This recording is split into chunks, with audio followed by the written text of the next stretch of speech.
we launch into now that capital is no longer the scarce resource by Ryan. Welcome, Ryan.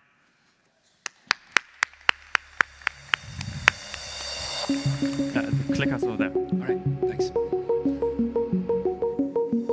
Awesome. So thanks very much to the Web3 Foundation and everyone at Polkadot for putting this together. I'm really grateful to be here with so many amazing people to be able to jam on these concepts around Web3 all week. I'm going to just hit you guys with a whole bunch of different ideas and concepts that I've been jamming with different teams on over the years. Some of them date back to 2012 and early angel investing that I did, and some of them are as fresh as a few days old. So now that capital is no longer the scarce resource, to survive and potentially thrive as an institutional capital player, you have to provide what is the scarce resource. That's deep domain knowledge. That's value beyond just giving money. That's real help for projects, doing the real work. And so let's dive in. When skeptics ask me about, what is a killer use case of blockchain or any use case of blockchain beyond speculation, I point to the disruption of venture capital. A few years ago, I used to say that Sand Hill Road would be disrupted long before Wall Street. And I think today we can basically conclude that that's occurred. In spite of some regulatory concerns and some concerns around perception of ICOs, ICOs have continued to skyrocket through 2018. We're on pace for actually almost $15 billion in capital raised through ICOs this year. This is an amazing, phenomenal movement. And in spite of, again, some issues and some growing pains to work out, this new form of capital formation is really compelling. Ethereum, and Vitalik hates when I say this, but Ethereum, for better or for worse today, is mostly being used as a crowdfunding platform, beyond, again, the speculation use case. I hope that evolves over time, but that's still great. And as a result, we've completely disrupted an industry, and that's venture capital. And by the way, it was an industry that is ripe for disruption. And then I'm also very proud that the SAFT model has continued to skyrocket.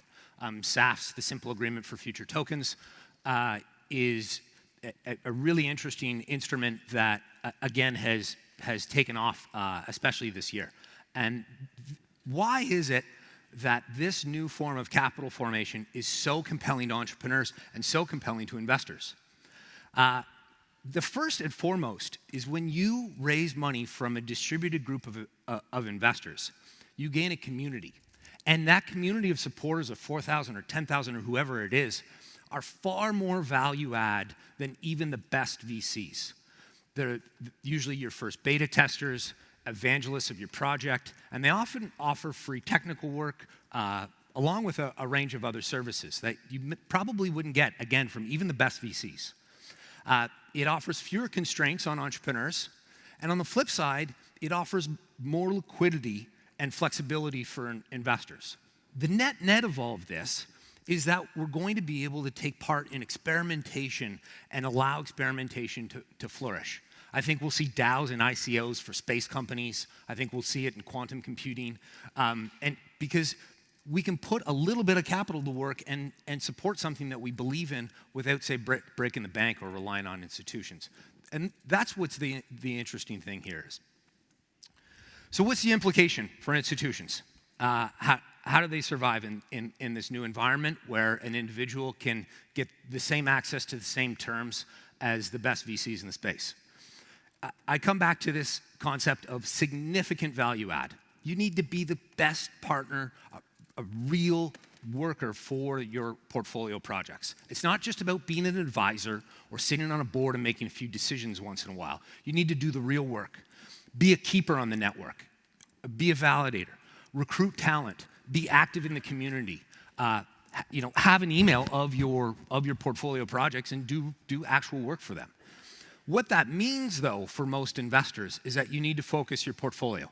You're going to need to focus on a few key relationships that actually matter, rather than a spray and pray model, which many VCs have used up until now.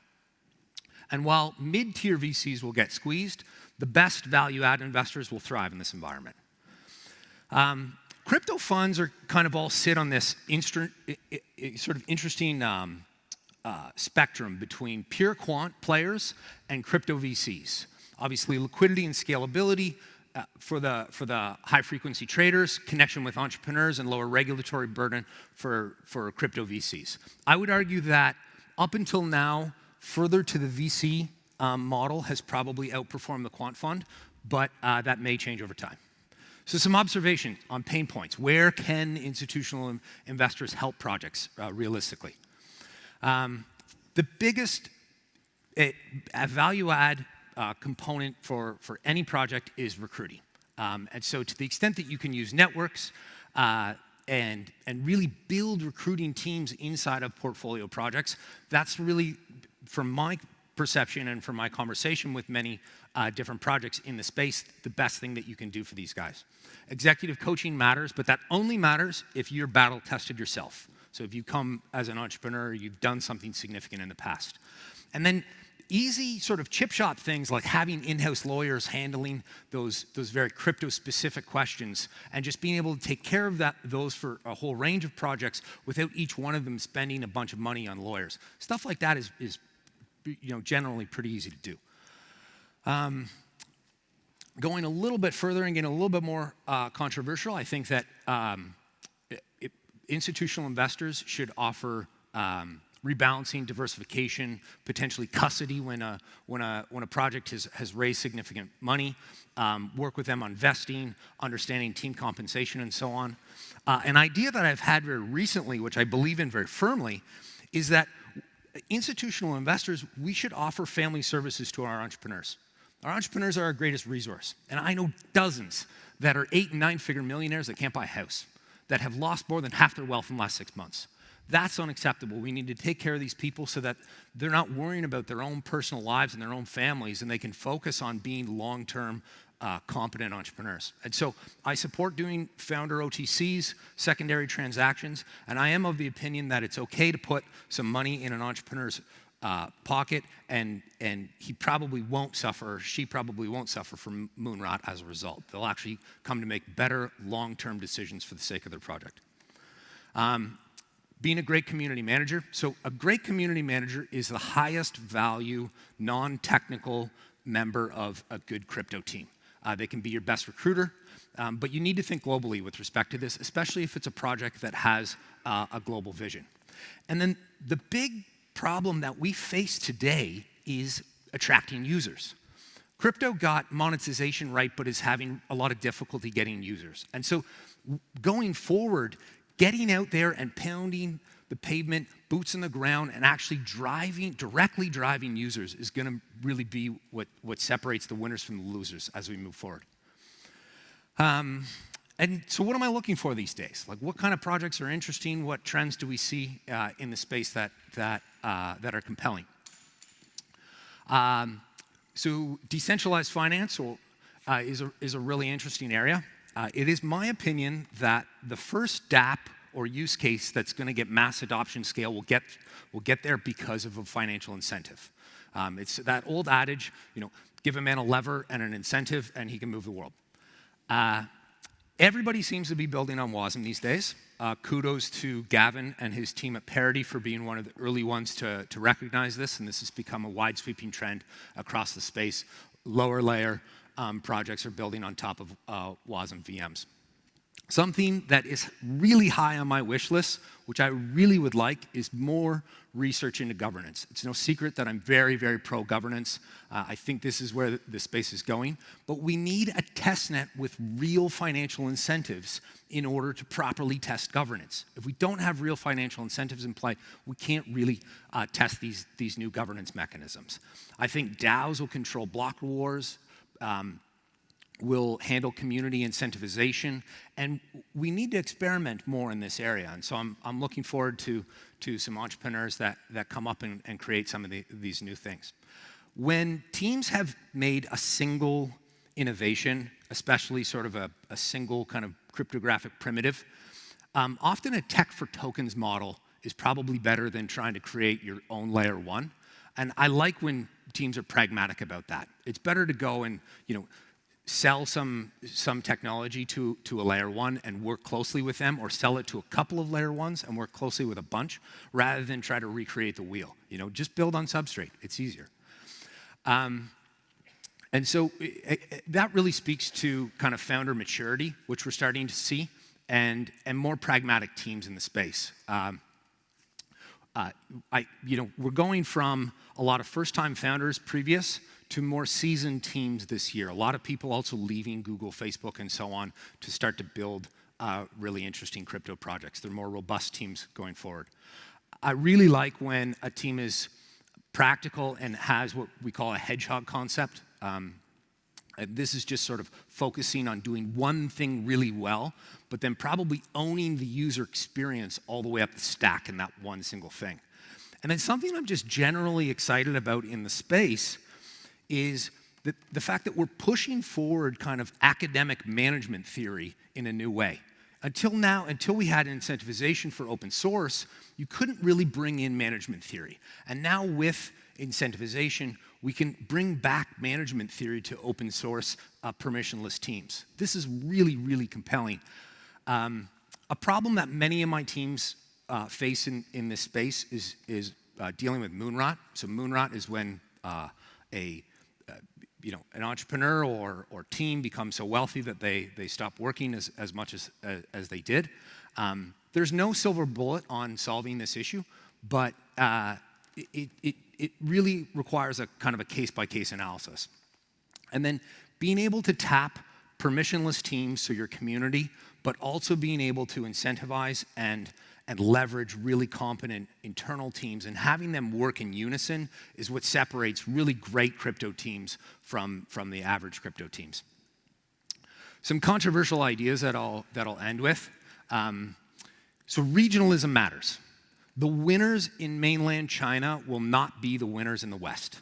The winning layer one or stablecoin in China will not necessarily be the winning layer one or stablecoin in Korea, and again, will be something different than the West. That's because culture matters.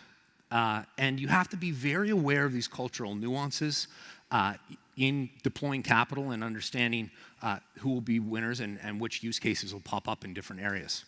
I'm very proud and happy that innovation is happening as much beyond the walls of Silicon Valley as within.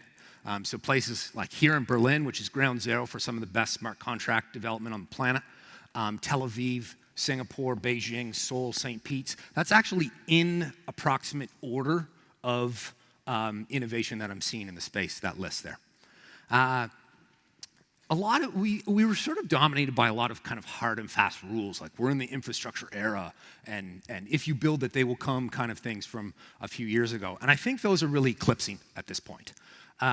There's a really fresh idea in the space that owning the vertical all the way up to a single user or a single use case and really nailing that use case properly is something that some teams are starting to look at, and these are very mature teams that are really smart.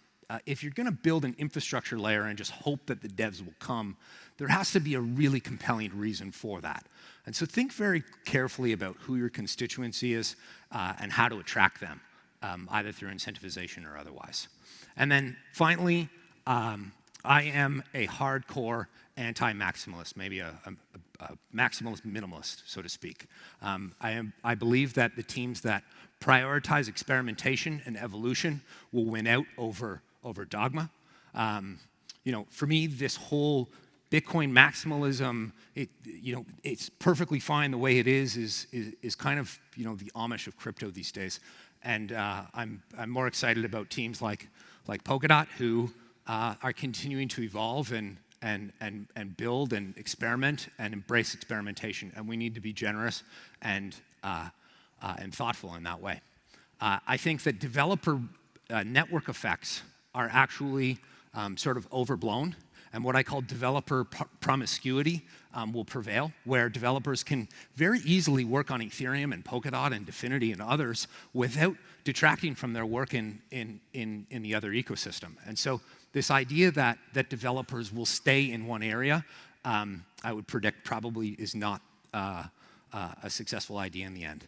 And then Successful layer ones need to think very deeply about ecosystem funds, about tools and dApps, and really driving and growth hacking that user base and even the developer base.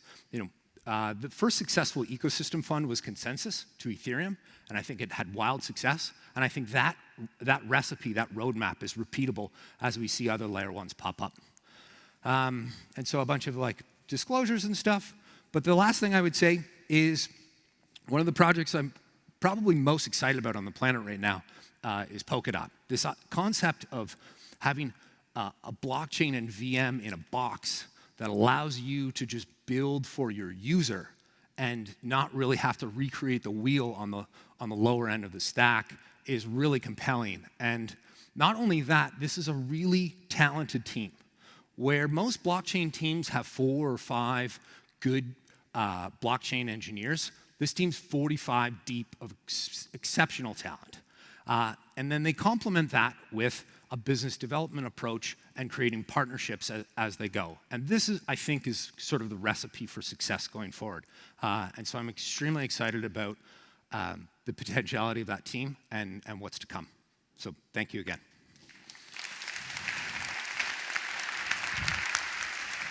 Thank you very much, Ryan. Thanks. We won't have time for questions in here. I guess you'd be available for the AMA session outside as well? I'll be available for the AMA, and then I want to make it a personal goal of mine to get around and connect with all the teams hacking away on stuff this week and jam on crypto economics and concepts.